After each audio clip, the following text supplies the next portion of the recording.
Welcome to another live episode of the Andre The Beast Crayton Show with my co-host, the philanthropist herself, Yolanda M. Smith, back from the DR.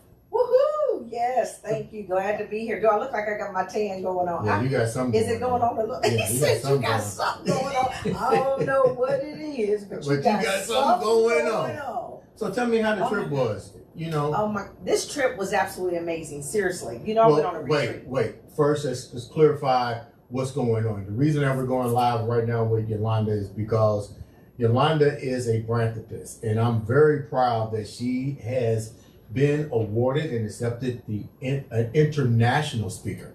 So she was invited to go to the Dominican to speak internationally. Take it from there. Okay, you're kind of right, but kind of not. Okay, so because I don't want nobody to say I'm on here posing. So I spoke internationally in Paris in March. Okay. But the Dominican trip was actually a retreat under one of my mentors and coaches, Spectacular Smith, who I also call my godson. So if you don't know who Spectacular Smith is, Googling, but I've seen it on Facebook. He used to be the lead singer in Pretty Ricky, or one of the singers. I don't know if he was lead or not. He used to wear a towel. I told him the other day, I said, I couldn't watch that. I had to turn that off. I cannot visualize you that way as my godson. But apparently he used to be on stage with a towel on and doing his thing. So, but we went to a retreat, and it was a great retreat because he has created quite the community of entrepreneurs. His mission is to build 1 million millionaires. I mean, literally. Create. Can I get Pretty Ricky's number? You know what? That's what I'm talking about. Come on the speedboat, baby. Come on the speedboat. Yeah. So we went there, and it was really 2.5 intense days of retreating, and then I spent a couple days just debriefing with myself, relaxing, exhaling, that sort of thing. Just trying. Kind of like what? Relaxing? Yes, I actually spent a day on the beach. I had a beach massage. I got henna. What does that mean? Because I don't think people know what that means. What relaxing means? No, that henna. Henna. Oh, it's a temporary tattoo, which is very significant, I think, in the, I hope I don't mess this up, but the Indian and Hindu culture. Right. They do a lot of henna, especially for ceremonial type things and weddings and stuff like that. I know about that. Okay, I bet you do. I ain't gonna even ask how, but I bet you do. Anyway, so yeah, so I got a henna and did some things. But what was really profound is that this man is super selfless. I mean, he bought a lot of his very successful entrepreneurs to the mastermind to be able to give us knowledge, allow us to ask questions, and really have an opportunity to be around people and learn from people that we aspire to be like. And when I say be like, maybe not so much in their mannerisms, but one of the things that was interesting, and you'll appreciate this, is that everybody that he brought to the table had a sense of faith and a belief. Like-minded individuals, but it wasn't about chasing the dollar. And this is what I tell my clients, and this is what we talk about often. So many people get hung up literally on the money and want to chase the money. But if you chase your purpose, if you don't have to chase it, live in it. Don't chase it. Let your purpose chase you. But if you can live in your purpose, live in the passion of the things that really drive you, so that you can contribute to humanity in a way that would help others, the money flows. The money comes. It's funny you said that, because on a couple of upcoming podcasts, people are actually demonstrating that not chasing the money, but chasing their purpose.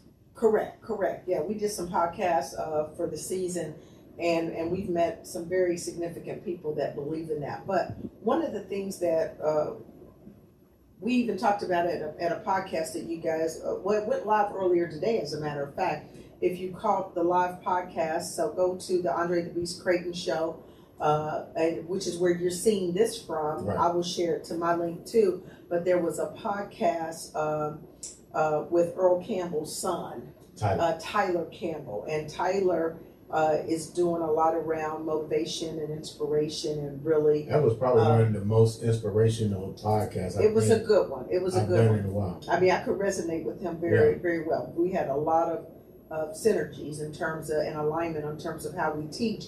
But he said something that was profound, is that he took an opportunity to invest in himself, and he said, I was willing to take a risk on me. How many people do that? Not many, because I tell you what, even today out here and becoming more and more known for my branding work, the business strategy work that I do, because if you don't know me, Yolanda M. Smith, I am what I call myself a branthropist and a people growth leader. I help entrepreneurs stay in business. That's one of the things I really discovered. What do you do? If I had to boil it down in the simplistic way, I help entrepreneurs stay in business. Now, how do you do that? I do that by helping them to understand the power of their personal brand. Or changing their mindset. You know, we do it through mindset. And then also helping them to create solid business strategies and frameworks that can sustain them. Because what happens so often is that they come up with a great idea. And don't follow through. Well, they go straight to tactics. They don't have a strategy. Oh no! Wait a minute. See what I'm saying? Go back to that. That falls up under those words we was talking about. Remember? You got to remember what it was now. Remember, you was like it was some type of word that you said, but there were letters involved in it. And some people are more of an A, B. Oh, the bank code. Boom. Yeah, so when you talk about the bank code, well, we'll get to that in a minute. But the bank code, that's fascinating. I got you going. That's fascinating. No, but that's fascinating too. But what happens is they start out and they have great ideas. Now, unless I came from corporate, I was in corporate America for multiple decades, okay? And what I did was business strategy development, marketing, communications. I mean, I did a lot of in terms of building relationships, customer engagement, really kind of PR work, if you will, to some degree.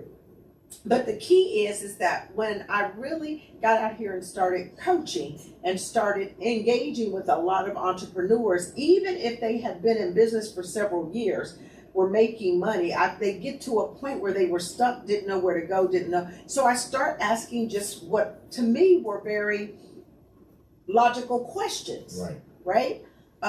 So tell me, you want to scale, what's your end game? What do you mean, what's my end game? Well, you can scale to infinity beyond, but you'll scale yourself to a position where you'll never be able to stop working, right? What's your end game? Or it'd be questions around really understanding if you're really wanting to scale or you're not attracting the clients that you want. What's your unique value proposition? What is your target audience? What problems are you solving? Because this is what we know. If you can solve a problem, you can make some money. So we don't have to focus on the money. We focus on solving problems for people. And that's what you do. And well, that is what I do. But it's one of those things that when I discovered that I remember having a client tell me, and I love her, and her business is very successful. As a matter of fact, based on the pandemic, she's got more clientele than she can serve. So she's got a dang on good problem. But I remember going through some questions with her, and she sat there and she looked at me and she says, I just feel weird. I said, why do you feel weird? She goes, you're asking me questions that I feel like I should know the answer to, but I can't answer it. And yet I've been successful in business, but I can't answer these questions. Simple questions. Somewhat simple, but it's like this. You don't know what you don't know, because if you don't even think to ask, right? Right. Or you don't understand it because I come from a corporate world where it's very process system oriented. So they give you the things that you're gonna be things that you encounter every day in the business corporate world. They don't necessarily encounter in the. That's right. Because you have not been in that environment, therefore you don't know that these are things you should even know. Does that make sense? Oh yeah. I mean, and these are still smart, very smart people, and you learn some things along the way. Because I think one of the big things that Sensei Spec, that's what we call him, Sensei Spec, one of the things that he teaches is find your who.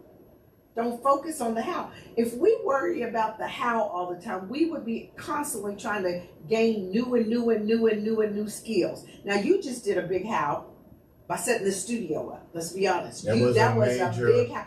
You had to learn it. How? But you wanted to do that so that you could then be that conduit for other people. So Correct. when they want to record their podcast or they want to videotape something, they have a studio that they can come into. So if you guys have something that you need going on and you want a beautiful studio, as you see, this is where we are right now, you can have access to this. We rent the studio out for you to be able to do your podcast, your recordings, your shows. And feel comfortable. And feel in a comfortable setting. Yeah. But you had to learn that. So now what happens though is you did go through the painstaking, and I say that with all due respect, because it was a lot, bless his heart. I couldn't do it. I'm just telling you right now, I don't even want to do it. But to learn the system and the things. Yeah. But now you will become someone else's who. They're not going to want to do it. Right. Where are they going to go? They'll pay you, the who, to do it for them so that they can sit here and do what they love doing. Because you know me, I want to sit here and talk to you. I do too. I'm not going to work the controls. I'm not wanting to understand the technology. Do you see what I'm saying? Yeah. So that's how you become the who. So it's that. So it goes back to helping them to I'm a thought partner, but really thinking about what do you want out of your business? Do you really, why are you doing this? Because see, some people go, oh, I can make money. I'm going to tell you, I know people in home health care don't even look like they would even have an interest in it. But what they heard is there's money in home health care. So now all these people are hopping up and setting up these home health care agencies. No shade. I'm not saying that to anybody. But I would ask you, is that something you're really passionate about? Or did you do it because you knew that there's good money there? That's a good thought, because I literally have talking to individuals, especially those that come on the podcast. They really don't like what they do. They do it just because it's money. And I'm like, why did you spend that amount of energy? What if they close the door? This happened for real. This is a true story. I was the fitness director at Daimler Chrysler in Twinsburg. And they make a lot of money working at their plants. Mm-hmm. Well, they got a rude awakening. They got bought out. Nobody had a backup plan, but they all hated their jobs. But they were staying on those handcuffs because if people tell you, this is what we tell you: go to school, get an education, come out, work a job, work at a company, get you a pension, be stable. But they never said be happy, be living in your passion. I tell you today, school is so overrated. My daughter's in college, but God bless her, she's going for a specialty. But if people aren't going for specialties today, I almost believe school is designed. The schools are designed to do one thing: create labor force. There you go, bingo. They're not designed to teach entrepreneurs because. They're gonna train you to go in to work for somebody else. Let me use this word correctly. Colonial America.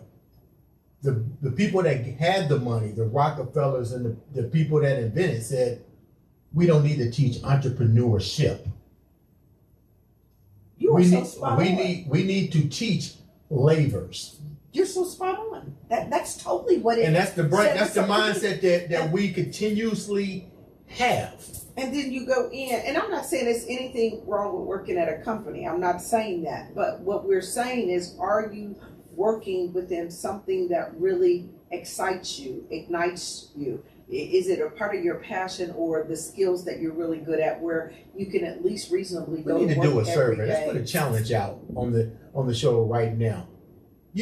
How many people really are excited about what they do, and how many people really wish that they would invest in themselves? And become so you can't say so this is let's do it this way. Let's rephrase it. We got a 1 and a 2. Okay. If you're truly excited about the work that you do, do a 1. Do a 1. If you really feel like you're doing it to just provide for your family, 2. It's a means to an end, and you're not that thrilled about it, put a 2. Well, what's 3? And then 3 would be, if you want to explore entrepreneurship and you're willing to invest in yourself, put a 3. Okay. So then you can say, okay, I might be here, but I want to transition out of this because I see that there's. And you don't have to give an explanation because No, some people don't want to no. be judged. No, we're not doing that. But it'd just be amazing to see really like how many people out there do not like their jobs. And I can just tell you pure facts. I went to Eli Lilly and Company in 2008. No, 2007. 7 or. You went to Eli Lilly in 2007. I researched your background. What the hell?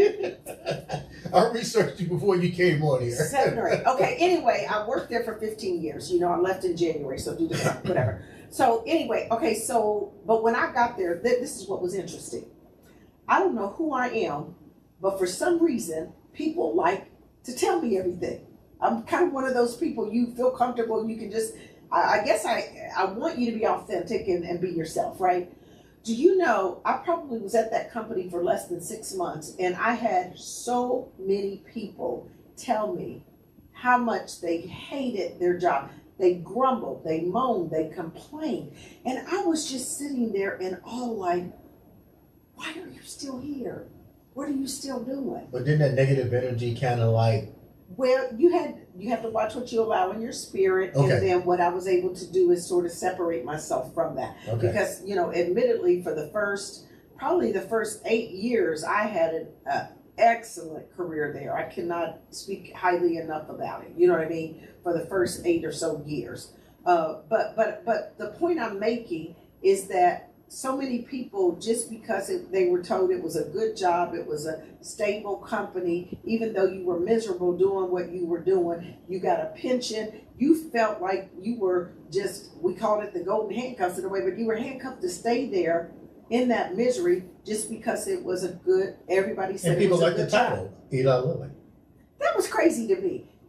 That's just crazy to me. General Motors, Ford, Chrysler. I guess. You know what? I'm going to work where I'm happy. And if you look at my resume will tell you over the course of my career, I had many jobs. But people, I didn't subscribe to that crap. But people don't understand, like the last couple of podcasts, I was solo because I knew you was doing your thing. And people was like, well, you know, where's Yolanda? And I said, Yolanda is a philanthropist first and foremost.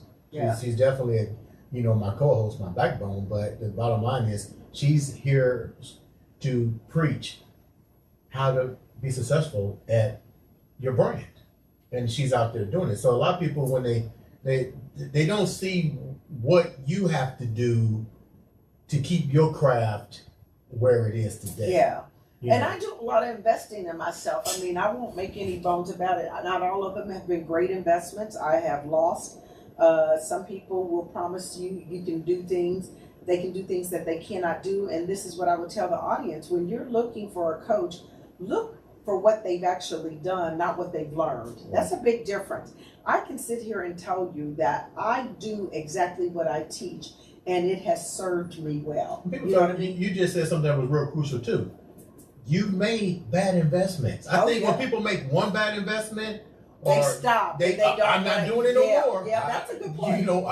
And then you got to something else people don't understand too. And I do this periodically. I shake my tree from social media all the way down, and I do that for positive energy. And I realize everybody can't be in my corner.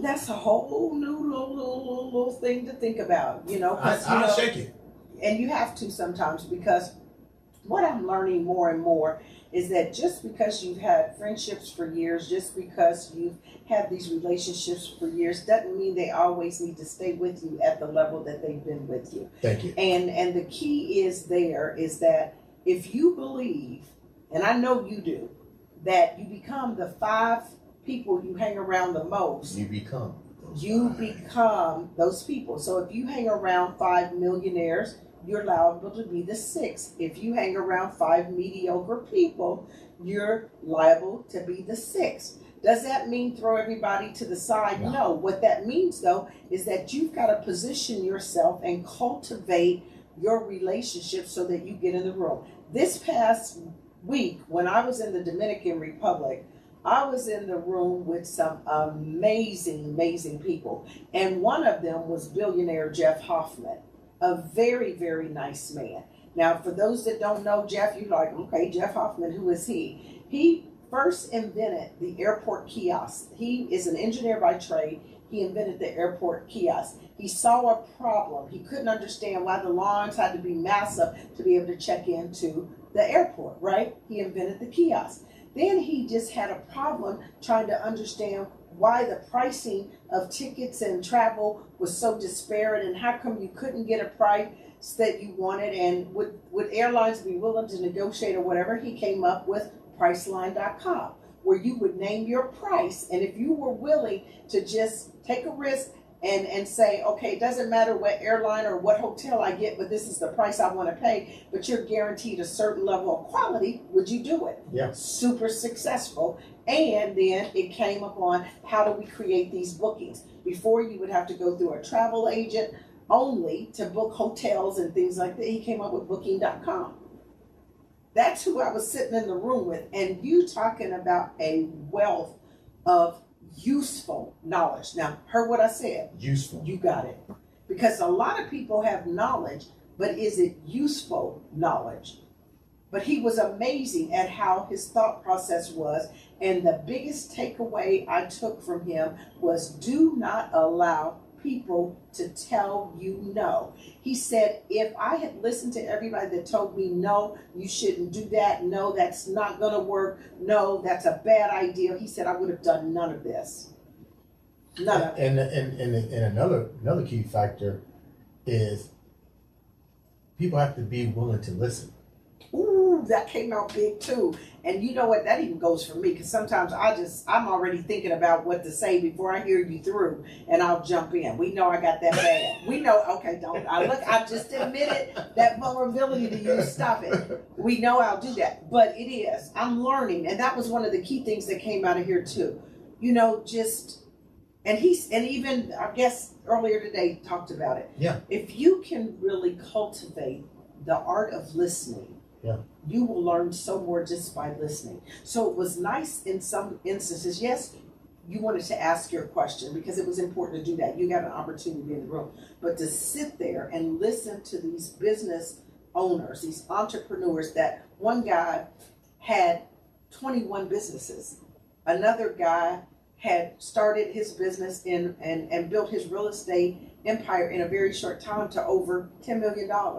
I mean, this is in a short time, just doing some things and following what your coaches will tell you to do. So you sit there and listen, and you take this information and then you action on it. The odds are you could be pretty successful. Did they tell you, did you learn what are some of the reasons that people don't succeed? The main 4 reasons or the main 3 reasons? Because it got to be, we know one you just said, which is don't be listening to everybody that says don't. Well, I think people don't succeed for, I think, various reasons. I would have to really think about that, because nothing necessarily jumped out at me. I just asked the question about, give me a time where you weren't successful. And it was something he did, which is interesting because he actually had an online store where you could come shop online, but it was before its time. And so ended up, people looked, but they didn't purchase. They were scared. They weren't comfortable with the credit card being. Look at Amazon now. I was like, holy grail, you were the Amazon before there was an Amazon. Some things happen before. Is that time. crazy? Yeah. But it can happen before it's time. What did you learn? What did you take away from your trip to the Dominican that you go, this is mind blowing? 2 things that you took away from that your trip there, the meeting. From what you already know. I think one of the biggest things I took away, and I'm a big proponent of mindset, but I think what I really did take away is that I can do whatever it is I really want to do. I came back with a belief that I will be extremely successful in doing what that fear left. Any fear or doubt I had about it, because we're human and we will have anxiety or some fears about if we will succeed or not, or what will people think about you or whatever. But I left there with a compelling belief. As long as I believe it, as long as in my heart I believe it, as long as I have faith and I can put my trust in God and surround myself with the right people, I'll be okay. That was huge for me. You know what? I noticed you was over at Dominican. I didn't get a shout out or nothing. To where? Social media. Hey Dre, what's up? You know, I'm like, dang, you rolling like that? You know, I didn't shout out nobody. I know. I'm like, hey, I'm your partner in crime. What's up, Dre? I'll get you when you get back. Oh my God, that is so bad. Okay, I'm gonna do better. Yeah. Because you know what, I really could have did some things for the show over there. I thought about that after the fact. I said, you know what, we could have went live on. I could have been on Zoom, right? And we could have did a live show from over there. And that, I don't want to talk about it. but this is just the beginning, baby. We got there's many more travels to come. But you know what? But again, it's sort of putting yourself in the and to think outside the box. Think big. Think big, be big. Yeah, think big, you know, and so we work off of the be, do, have principle, right? If you know that there is someone that has already gotten to where you want to go, pay attention to these people, study them, learn them. That was another key lesson. You know what was so funny? The show we just did. What did your boy tell you? Ooh, that I got to go out now and be the advocate. No, Tyler. What did he tell you? He said, "Oh, I already researched you." Oh, I know. Yeah, he was on his A game, and I was like, "Wow, that was an impactful show." Well, put it this way: if I'm going on anybody's show, I would do my research because you know what, you just can't be associated with any and everything. Right. You have to, and that was another. Okay, that was another key learning too. You want to make sure that whoever you are engaging with, because I'm going to build this community. Let me just tell you what I'm doing. I'm building my community. I have people that I've supported, have followed me, have whatever, but I'm going to build a more formalized community. It's going to be called Brand Builders Academy. I'm excited. You just heard it here. That's my first announcement of this. Brand Builders Academy. How much is it costing me to invest right now? It's going to cost you $15,000 for the year. That's not a great value investment for what you'll get. Okay. But with Brand Builders Academy, we want to give people a safe space where they can really vet through ideas, where they can have an opportunity to learn from not only me, but the people that I surround myself around. That's some key stuff. That's some key. Imagine sitting there and I give a session where I bring in the guru of social media, Spectacular Smith, and he sits there and trains you for an hour. You know, or I have the opportunity to bring in other people because I build relationships to really show you what today we might want to talk about from the business standpoint, finances. We might want to talk about social media one day. We might want to talk about operations. 100% I got a bad girl, Spectacular's partner, Jamie DeSosa. She is bad to the bone. I'm talking about she is an integrator on steroids. And see, we just talked about that with a show after the Tyler show where we have to understand future generational wealth. And generational wealth isn't how many coins is in your pocket, but how many coins you move while on the clock. Okay. And then how do you set it up? So generational wealth could be passing on knowledge. We just saw that. Yes, passing on that knowledge. I mean, Tyler said it best. His dad was a communications major. His dad had that gift of speech. Now, he was a famous football player, so he didn't utilize that. But the fact that he saw that gift in his dad and his dad passed that gift on to him, he's now using that as a best-selling author and running on the radio show and speaking.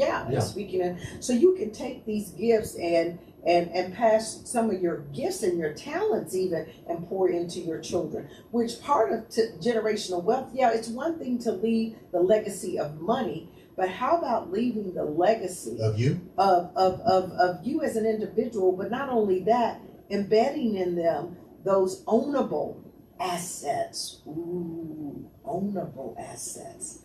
Those are the things that will be inside you that you can use to define yourself that nobody can take away from you. Because at the end of the day, they can take a title away. You are not your job title.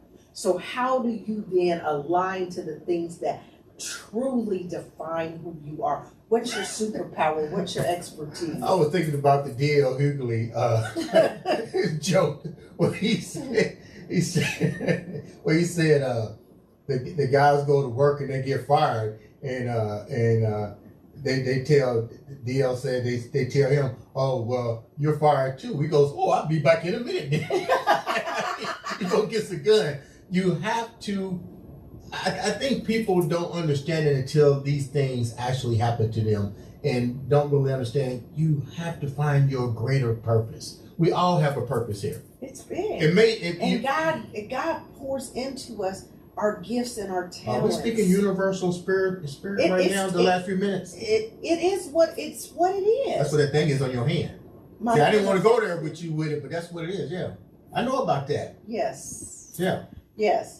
But again, and the other piece of it is what type of energy do you surround yourself with and that you allow into your space? That's critical as well. So it's all these things, and I don't want to just belabor it here and make this all about the branding and the things like that. But these are things that if people really hone in on and focus in on, you will find that your life will be so much more enriched. You will be doing things that are so purposeful and intentional that I'm living my best life right now. I'm telling you, I know. That's why we had to have this on here and say, okay, we're giving you a few minutes. Before it's just been crazy. I've been traveling like crazy. I've been speaking on platforms. But you came back and what did I do? You went to the Jam Master concert. That's what I'm talking about. Control. How was it? OMG. I'm telling you, that concert was off the chain. Where was your seat? Where you sit? Well, you already know I don't play. Yeah. Okay. Okay. So I was in section. It wasn't my best seat ever. Geez. Let me put that way. I was in section CC, which was a little off to the left. Okay. You guys at the Palladium? But it was at Ruoff. Oh, okay. Yeah, the former Verizon. The Music Center. Yeah, the Music Center. But I was in row R, so it was not a bad seat. That's a pretty good. That's a pretty good seat. Yeah, it wasn't a bad seat, and she saw you. Ludacris was he performed. Luda came out and did his thing, boy. I like me some Ludacris. I mean, he did his thing and move, get out the way. and then Janet came out and I think she did a remarkable job. I think that people. The expectations of some people just amazes me. Oh my God, she's taking too many breaks, or she's doing this, or she's doing that. The woman's 57, 58 years. I don't know how old she is, but somewhere around there. She was still getting the moves in. Still can do the moves and perform. I mean, she put on a great show. I mean, and it kind of got a little soft in the middle, but baby, when she came back out on that next half of it, I'm telling you, she knocked it out of the park on that ending. She did Rhythm Nation, she came out hard. Girlfriend got it going on. I ain't mad at her. Okay, hats off to JJ. She did it. She did the damn thing. Yes. Well, with all and that place was packed. What do you mean packed? It was. What was about the age group? What was about the age group, roughly? Whew. I think it was all over the board. I seen old people. I seen younger. It was all over the board. Okay. I mean, because she's pretty timeless. Now, you know what's interesting? I asked Maddie if she wanted to go. Nah, I don't know. She wasn't interested. But I know that my cousin, she took her son, and he's, 15, 16? Really? And he went. He admitted he didn't know a lot of the songs. Where did Maddie's ticket go to? Who snatched her ticket? I was just curious if she wanted to go when I bought her ticket. I took my girlfriend, Janice. Janice said, shout out to JJ, Janice. Let me repeat the question because I think... Because she's getting ready to have a birthday. Oh, Her birthday's on the 9th. Is that why she went? Yeah, I took Janice for a birthday. Okay, that's why she went, because it was a birthday? Yes. Okay. She flew in for it. She's here right now. Oh, she's probably mad because I've been podcasting since noon, and here it is. What time? 5 something? Yeah. Okay. Yeah. With that said, we're gonna cap off. Glad you're back. I'm really glad you're back. Excited to be back. Yeah. Ladies and gentlemen, this has been another exciting episode of the Andre the Beast. Guys, enjoy your weekend. Enjoy the weekend. Yeah. Safe barbecue, the whole 9 yards. Yes. This has been the Andre the Beast Crayton. Show.